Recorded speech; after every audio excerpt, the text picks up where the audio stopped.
अस्सलाम वालेकुम। कैसे हैं आप सब लोग। मैं हूं नीलम असलम। नूर मुकद्दम केस के हवाले से आपको आगाह करूंगी।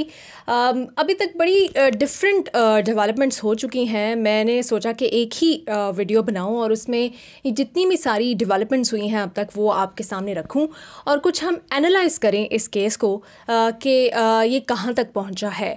क्योंकि एनालाइज़ करना बड़ा ज़रूरी है। जजेस का जो किरदार है वो वकला जो कर रहे हैं वो और ख़ुद इनकी जो फैमिली की कोशिशें हैं, काविशें हैं, उनको एनालाइज़ करना बड़ा ज़रूरी है। सबसे पहले तो इस हफ़्ते में जो सबसे अहम डेवलपमेंट हुई है उससे मैं शुरू करती हूँ।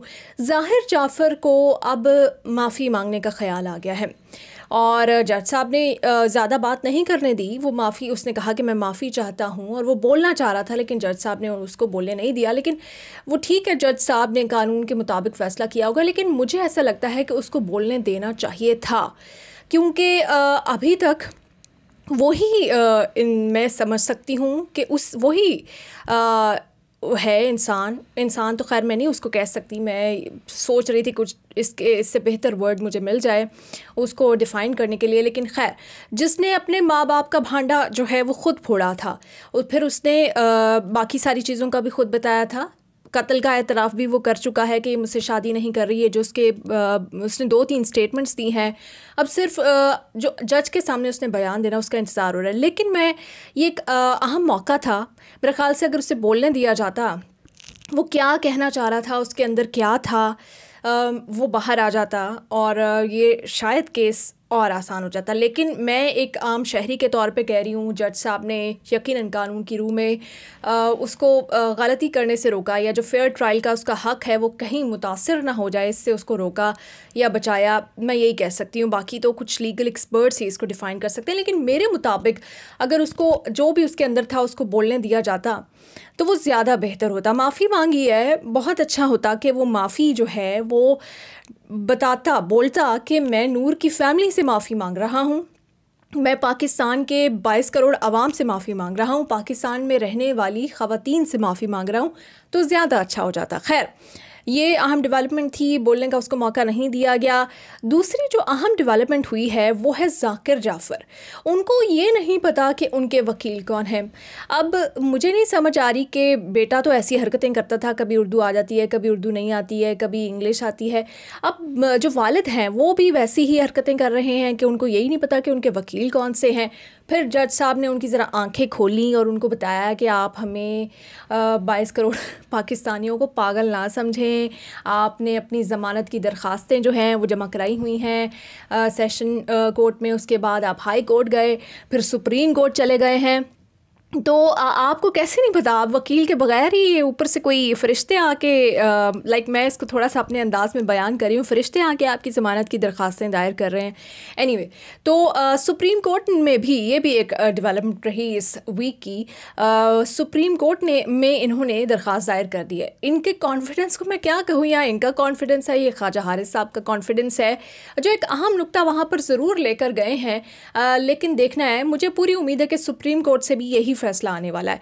उन्होंने ये कहा है कि जो हाई कोर्ट थी उसको ये इस्तेहकाक हासिल नहीं था कि वो ट्रायल कोर्ट को ये कह सके कि वो 2 महीने के अंदर फ़ैसला करे। लेकिन खैर अगर 2 महीने में हो या 2.5 महीने में हो या 3 महीने में हो, अगर उनका सिर्फ यही पॉइंट है तो फिर उनको बड़ी मायूसी होने वाली है, क्योंकि हमें इंसाफ चाहिए। 2.5 महीने में हो जाए, 3 महीने में हो जाए, 2 महीने में हो जाए तो ज़्यादा अच्छा। लेकिन जो वो चाहते हैं कि जो उनके क्लाइंट्स हैं उनकी ज़मानत हो जाए, तो वो उस हवाले से उनके पास कोई स्ट्रॉन्ग पॉइंट मेरा नहीं ख्याल के होगा सुप्रीम कोर्ट में भी। तो वहाँ से भी इनको मायूसी का सामना ही करना पड़ेगा। ये 3 अहम डेवलपमेंट्स थी, लेकिन एक और भी बड़ी अहम डेवलपमेंट हुई है। अभी तक सैलून की सर्विसेज चाहिए थी, अभी तक मीडिया को बुरा भला कहा जा रहा था, अभी तक डिक्टेटरशिप जो है वो अंदर से बाहर आ रही थी, अभी तक गुरूर था। लेकिन अब वो जो गुरूर है वो थोड़ा थोड़ा कम होना शुरू हुआ है और जो पत्थर हैं वो पिघलना शुरू हुए हैं। एक तो आपने ज़ाहिर जाफ़र को देख लिया, जैसे उसने माफ़ी मांगी। दूसरा जो इस्मत आदम जी हैं, क्योंकि आप सब लोग उनको आदम खोर कहना शुरू हो गए हैं, लेकिन ऑब्वियसली मैं एक सहाफ़ी हूँ, मैं इसको थोड़ा सा अवॉइड करूँगी, ये लफ्ज़ कहने से मैं नहीं कहना चाहूँगी। वो जो हैं बड़ी माजरत के साथ वो रोना शुरू हो गई मिल के, अपनी जो फैमिली की ख़वातीन वहाँ पर आई हुई थी रोना शुरू हो गई।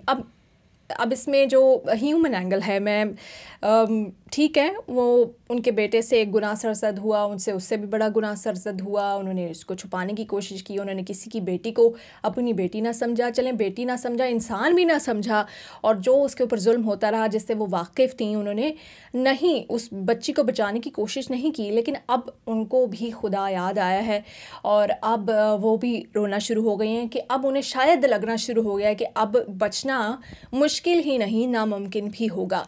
इसीलिए अब वो जो अपने फैमिली की ख़वातीन हैं उनसे मिल के वो रोना शुरू हो गई।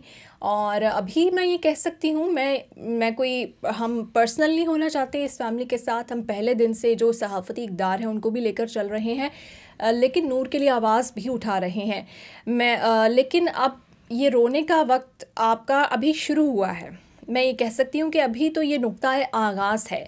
अभी अगर आप लोगों ने अपना जुर्म ना माना और आप लोग डटे रहे सुप्रीम कोर्ट तक जाने में, तो फिर आई थिंक आपकी मुश्किलात बढ़ती जाएंगी। अगर आप जुर्म मान लें, माफ़ी मांग लें, तो शायद लोगों के दिल में इतनी स्पेस ज़रूर आ जाए कि वो ये कहें कि ठीक है, माफ़ करने जो है वो भी हमारी सोसाइटी में लोग बड़ी जल्दी माफ़ भी कर देते हैं। लेकिन इस तरह की हरकतें अभी तक आप छुपाती रही हैं, अभी तक आप कहती रही हैं मीडिया ट्रायल हो रहा है, मीडिया प्रेशर है, और अब आप रो रही हैं, तो यकीनन आप की फ़ीलिंग्स अब हम समझ सकते हैं। लेकिन जो किया है वो भुगतना तो पड़ेगा। इसके लिए ना मैं कसूरवार हूँ, ना फ़याज़ महमूद कसूरवार हैं, ना साकिब बशीर साहब कसूरवार हैं, ना महरीन सिप्तन हैं, ना मुबश्शिर लुकमान हैं, ना मारिया, कोई भी हम में से तो कोई भी कसूरवार नहीं है ना। हम लोगों में की वजह से तो आप लोग जेल में नहीं हैं, और हम लोगों के प्रेशर की, आप लोग अपने आमाल की वजह से, आप लोग अपने बेटे के आमाल की वजह से जेल में हैं। तो खैर ये एक और डेवलपमेंट थी, ये मैंने सोचा आपके सामने रखती हूँ। फ़र्द जुर्म इन्होंने आयद नहीं होने दी अपने ड्रामेबाजियों से, डिलेइंग टैक्टिक्स में मैं ये कह सकती हूँ कामयाब हो गए। वो अलग बात है कि ये अब मज़ीद वक्त मांग रहे थे। 14 अक्टूबर को इनके ऊपर फ़र्द जुर्म आयद होगी, ये उससे भी ज़्यादा वक्त मांग रहे थे, लेकिन जज साहब ने इनको मज़ीद वक्त नहीं दिया और अपनी तौजी ये पेश कर रहे थे कि जी वकील जो हैं इनके वो अभी फ्री नहीं हैं, 14 नहीं, आगे का वक्त दे दिया जाए।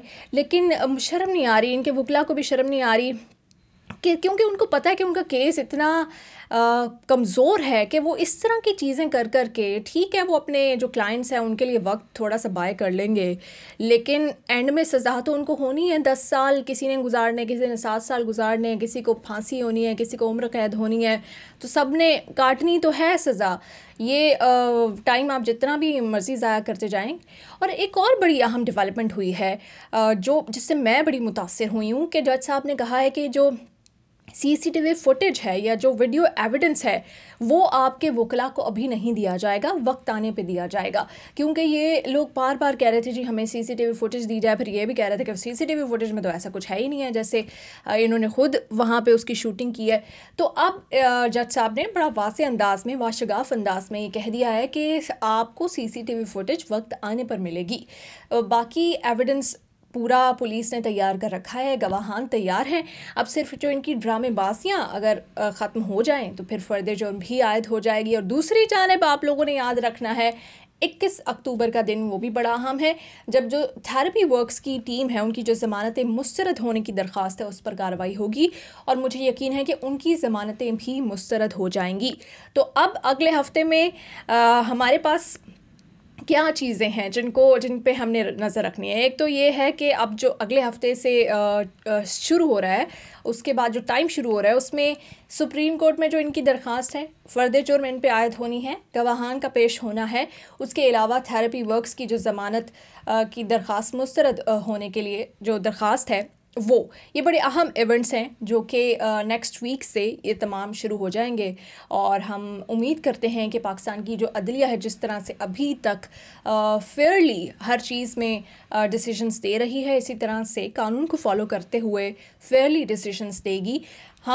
मैं कहती हूँ कि आप हमारी बात ना सुने, मीडिया की आवाज़ ना सुने, अवाम की आवाज़ ना सुने, जो कि वैसे टेक्निकली आपको सुननी चाहिए। जो खतूत आपको लिखे जा रहे हैं वो भी आपको देखने चाहिए, लेकिन सिर्फ कानून की रूह से जो फ़ैसले हैं वो कर दें। हमें कोई फेवर नहीं चाहिए, मैं पहले दिन से ही कह रही हूँ, क्योंकि मुझे एविडेंस पे इतना यकीन है, जो शख्स खुद बोल चुका है, जो खुद अपने माँ बाप के बारे में बता चुका है, जिसका वीडियो एविडेंस मौजूद है, जिसका साइंटिफिक एविडेंस मौजूद है, जिसका फॉरेंसिक एविडेंस मौजूद है, हर चीज़ मौजूद है, गवाहान मौजूद है, तो फिर मेरा नहीं ख्याल कि हमें किसी जज की फेवर चाहिए कि वो आवाम की आवाज़ सुने। आप सिर्फ अपने ज़मीर की आवाज़ सुने और ये जो कानूनी एविडेंसेस हैं आपके सामने, इनकी आवाज़ सुने और इनकी रूह से जो फ़ैसले हैं वो किए जाएं।